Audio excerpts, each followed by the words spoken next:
Hi ಎಲ್ರಿಗೂ ನಮಸ್ಕಾರ. ಇವತ್ತು ಬಾಗಲಕೋಟೆ ಜಿಲ್ಲೆಯಲ್ಲಿರೋ ಪ್ರೇಕ್ಷಣೀಯ ಸ್ಥಳಗಳ ಬಗ್ಗೆ ಸ್ವಲ್ಪ ತಿಳ್ಕೊಳ್ಳೋಣ. ಬಾಗಲಕೋಟೆ ಜಿಲ್ಲೆ 1997ರಲ್ಲಿ ಬಿಜಾಪುರದಿಂದ ಪ್ರತ್ಯೇಕ ಆಗಿ ಹೊಸ ಜಿಲ್ಲೆಯಾಗಿ ರಚಿಸಲಾಗಿತ್ತು. ಈ ಜಿಲ್ಲೆಯು ತನ್ನ ಬಾದಾಮಿ, ಐಹೊಳೆ ಮತ್ತು ಪಟ್ಟದಕಲ್ಲಿನ ಐತಿಹಾಸಿಕ ಪ್ರಸಿದ್ಧ ಸ್ಥಳಗಳಿಂದ ಖ್ಯಾತಿ ಪಡೆದಿದೆ. ಉತ್ತರ ಕರ್ನಾಟಕಕ್ಕೆ ನೀರುಣಿಸುವ, ವಿದ್ಯುತ್ ಉತ್ಪಾದಿಸುವ ಆಲ್ಮಟ್ಟಿ ಅಣೆಕಟ್ಟು ಕೂಡ ಈ ಜಿಲ್ಲೆಯಲ್ಲಿದೆ. ಫಸ್ಟ್ ಬಾದಾಮಿ ಬಗ್ಗೆ ತಿಳ್ಕೊಳ್ಳೋಣ. ಇಲ್ಲಿ ಗುಹಾ ದೇವಾಲಯಗಳಿದ್ದಾವೆ. 6ನೇ ಮತ್ತು 7ನೇ ಶತಮಾನಗಳಲ್ಲಿನ ಹಲವಾರು ದೇವಾಲಯಗಳು ರಚನಾತ್ಮಕ ಹಾಗೂ ಕಲ್ಲಿನಿಂದ ಕತ್ತರಿಸಿ ಕೆತ್ತನೆ ಮೂಡಿಸಲಾಗಿದೆ.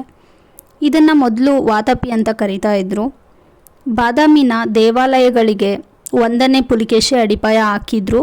ಆಮೇಲೆ ಆತನ ಪುತ್ರ ಕೀರ್ತಿವರ್ಮನ್ ದೇವಾಲಯಗಳನ್ನು ಮತ್ತು ಇತರ ಕಟ್ಟಡಗಳಿಂದ ಸುಂದರಗೊಳಿಸಿದರು. ಗುಹೆಯ ದೇವಾಲಯಗಳನ್ನು ಬಾದಾಮಿ ಕೋಟೆಗೆ ಎದುರಾಗಿ ಬೆಟ್ಟದಲ್ಲಿ ಕೆತ್ತಲಾಗಿದೆ. ಶೈವ, ವೈಷ್ಣವ ಹಾಗೂ ಜೈನ ದೇವರುಗಳ ಗುಹೆಗಳು ಇಲ್ಲಿವೆ. ನೆಕ್ಸ್ಟ್ ಐಹೊಳೆ ಬಗ್ಗೆ ತಿಳ್ಕೊಳ್ಳೋಣ. ಇದು ಹಿಂದೂ ಪುರಾಣಗಳ ಒಂದು ಭಾಗವಾಗಿದೆ.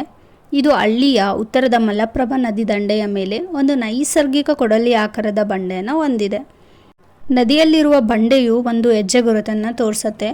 ಪರಶುರಾಮನು ಕ್ಷತ್ರಿಯರನ್ನು ವಧಿಸಿದ ನಂತರ ಇಲ್ಲಿ ತನ್ನ ಕೊಡ್ಲಿಯನ್ನು ತೊಳೆದಿದ್ದ ಅಂತ ಹೇಳ್ತಾರೆ. ಶಿಲಾಶಾಸನಗಳಲ್ಲಿ ಆರ್ಯಪುರ ಅಂತ ಕರೀತಾ ಇದ್ರು ಐಹೊಳೆಗೆ. ಇದಕ್ಕೆ ಹಿಂದೂ ದೇವಸ್ಥಾನದ ವಾಸ್ತುಶಿಲ್ಪದ ತೊಟ್ಟಿಲು ಅಂತಲೂ ಕರೀತಾರೆ. ಮುಂದಿನ ಪ್ರೇಕ್ಷಣೀಯ ಸ್ಥಳ ಪಟ್ಟದಕಲ್ಲು. ಇದು ಬಾದಾಮಿಯಿಂದ 23 ಕಿಲೋಮೀಟರ್ ಮತ್ತು ಐಹೊಳೆಯಿಂದ 10 ಕಿಲೋಮೀಟರ್ ದೂರದಲ್ಲಿದೆ. ಇದು ಮಲಪ್ರಭಾ ನದಿಯ ತಡದಲ್ಲಿದೆ. ಈ ಸ್ಥಳವು ಚಾಲುಕ್ಯ ರಾಜರಿಗೆ ಪ್ರಮುಖ ಸ್ಥಳ. ಇಲ್ಲಿನ ಉತ್ತರ ವಾಹಿನಿಯಲ್ಲಿ ಸ್ನಾನ ಮಾಡಿದ ನಂತರನೇ ಪಟ್ಟಾಭಿಷೇಕ ಮಾಡಿಸ್ಕೊಳ್ತಿದ್ರು. ಆದ್ದರಿಂದ ಈ ಜಾಗಕ್ಕೆ ಪಟ್ಟದಕಲ್ಲು ಅಂತ ಹೆಸರು ಬಂತು. ಇಲ್ಲಿ ಸುಮಾರು ದೇವಾಲಯಗಳಿದ್ದು ಪಲ್ಲವರ ಮೇಲೆ ಚಾಲುಕ್ಯರ ವಿಜಯವನ್ನು ನೆನಪಿಗಾಗಿ ಮಲ್ಲಿಕಾರ್ಜುನ ಮತ್ತು ವಿರೂಪಾಕ್ಷ ದೇವಸ್ಥಾನಗಳನ್ನು 2ನೇ ವಿಕ್ರಮಾದಿತ್ಯನ 2 ರಾಣಿಯರು ನಿರ್ಮಿಸಿದರು. ಇದಲ್ಲದೆ ಸುಂದರವಾದ ಶಿಲ್ಪವನ್ನು ಹೊಂದಿದ ಜೈನ ದೇವಾಲಯ, ಗಳಗನಾಥ ದೇವಾಲಯ, ಸಂಗಮೇಶ್ವರ ದೇವಾಲಯ, ಕಾಡು ಸಿದ್ದೇಶ್ವರ ದೇವಾಲಯ ಮತ್ತು ಮಲ್ಲಿಕಾರ್ಜುನ ದೇವಾಲಯ ಇಲ್ಲಿದ್ದಾವೆ. ನೆಕ್ಸ್ಟ್ ಕೂಡಲಸಂಗಮ. ಪ್ರಸಿದ್ಧ ಸಮಾಜ ಸುಧಾರಕ, ವಚನಕಾರ, ಅನುಭವ ಮಂಟಪ ಕಟ್ಟಿ ಸಮಾಜದಲ್ಲಿ ಜಾತಿ ಭೇದವನ್ನು ತೊಡೆಯಲು ಶ್ರಮಿಸಿದ ವಿಶ್ವಗುರು ಬಸವಣ್ಣನ ಐಕ್ಯ ಮಂಟಪವನ್ನು ಹೊಂದಿದ ಸ್ಥಳ ಇದು. ಇದು ಆಲ್ಮಟ್ಟಿ ಅಣೆಕಟ್ಟಿನಿಂದ 15 ಕಿಲೋಮೀಟರ್ ದೂರದಲ್ಲಿದೆ. ಪ್ರಸಿದ್ಧ ನದಿಗಳಾದ ಕೃಷ್ಣ ಮತ್ತು ಘಟಪ್ರಭಾ ಇಲ್ಲಿ ವಿಲೀನಗೊಂಡು ಆಂಧ್ರ ಪ್ರದೇಶದ ಶ್ರೀಶೈಲಕ್ಕೆ ಹರಿಯುತ್ತೆ. ಈ ಐತಿಹಾಸಿಕ ಸ್ಥಳವನ್ನು ಸುಧಾರಿಸಲು ಸರ್ಕಾರವು ಕೂಡ ಕೂಡಲ ಸಂಗಮ ಅಭಿವೃದ್ಧಿ ಮಂಡಳಿ ಸ್ಥಾಪಿಸಿದೆ. ನೆಕ್ಸ್ಟ್ ಬಾಗಲಕೋಟೆ ಜಿಲ್ಲೆಯಲ್ಲೇ ತುಂಬ ಪ್ರಮುಖವಾಗಿರೋ ಅಣೆಕಟ್ಟು ಆಲ್ಮಟ್ಟಿ ಅಣೆಕಟ್ಟು. ಇದು ಜುಲೈ 2005ರಲ್ಲಿ ಪೂರ್ಣಗೊಂಡಿತ್ತು. ಉತ್ತರ ಕರ್ನಾಟಕದ ಕೃಷ್ಣ ನದಿಗೆ ನಿರ್ಮಿಸಲಾಗಿದೆ. ಇದು ಒಂದು ಜಲವಿದ್ಯುತ್ ಯೋಜನೆ ಆಗಿದ್ದು ಅಣೆಕಟ್ಟಿನ ವಾರ್ಷಿಕ ವಿದ್ಯುತ್ ಉತ್ಪಾದನೆಯು 560 ಮೆಗಾವ್ಯಾಟ್. ಇದಲ್ಲದೆ ಕೃಷ್ಣಾ ನೀರಾವರಿ ಯೋಜನೆಗೆ ಕೂಡ ಪ್ರಮುಖ ಜಲಾಶಯವಾಗಿದೆ.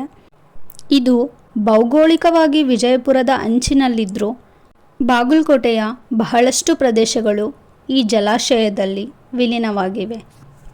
ಇವುಗಳಲ್ಲದೆ ಮಹಾಕೂಟ ದೇವಾಲಯಗಳು ಕೂಡ ಬಾಗಲಕೋಟೆ ಜಿಲ್ಲೆಯಲ್ಲಿವೆ. ಇವು ಆರಾಧನೆಯ ಪ್ರಮುಖ ಸ್ಥಳವಾಗಿವೆ ಮತ್ತು ಪ್ರಸಿದ್ಧ ಶೈವ ಮಠದ ಸ್ಥಳವಾಗಿವೆ. ಈ ದೇವಸ್ಥಾನಗಳನ್ನು ಬಾದಾಮಿಯ ಚಾಲುಕ್ಯ ರಾಜವಂಶದ ಆರಂಭಿಕ ರಾಜರು ನಿರ್ಮಾಣ ಮಾಡಿದರು. ಬಾಗಲಕೋಟೆ ಜಿಲ್ಲೆಯ ಹುನಗುಂದ ತಾಲೂಕಿನ ಐಹೊಳೆ ಗ್ರಾಮದ ಮೆಗುತಿ ಎಂಬ ದೇವಾಲಯದಲ್ಲಿ ಇಮ್ಮಡಿ ಪುಲಿಕೇಶಿಯ ಆಸ್ಥಾನ ಕವಿ ರವಿಕೀರ್ತಿಯ ಐಹೊಳೆ ಶಾಸನ ಇದೆ.